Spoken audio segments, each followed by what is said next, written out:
ఎన్టీఆర్ జిల్లా జగ్గైపేట మండలం షేర్ మహమ్మద్ పేట గ్రామ పొలాల్లో గోవుల వధింపును గ్రామస్తులు అడ్డుకున్నారు. గోవును వధిస్తున్న సమాచారంతో బీజేపీ విజయవాడ పార్లమెంటు జిల్లా అధ్యక్షులు అన్నిపాక ప్రభుల శ్రీకాంత్ అక్కడికి చేరుకొని పరిశీలించారు. ఘటనా స్థలాన్ని పరిశీలించి వెంటనే పోలీసులకు సమాచారం ఇచ్చారు. అక్కడ ఉన్న పశువుల పాక నుంచి గోవులను ఎక్కడికి తరలించారని పశువుల పాక యజమానిని ప్రశ్నించారు. గోవులను ఎక్కడికి తరలించారో చూడాలని బీజేపీ కార్యకర్తలకు శ్రీకాంత్ సూచించారు. ఇక ఘటనకు సంబంధించి ముగ్గురిపై పోలీసులు కేసు నమోదు చేసి దర్యాప్తు చేస్తున్నట్లు తెలుస్తుంది.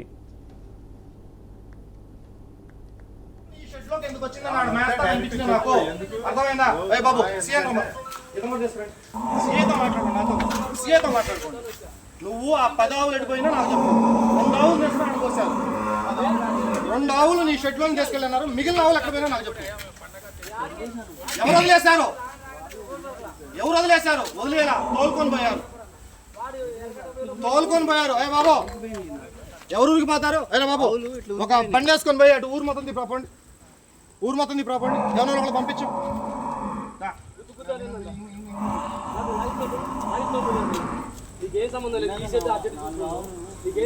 ఎటు పోయి నీ అనుమతి లేకపో నువ్వేం చెప్పి ఇప్పుడు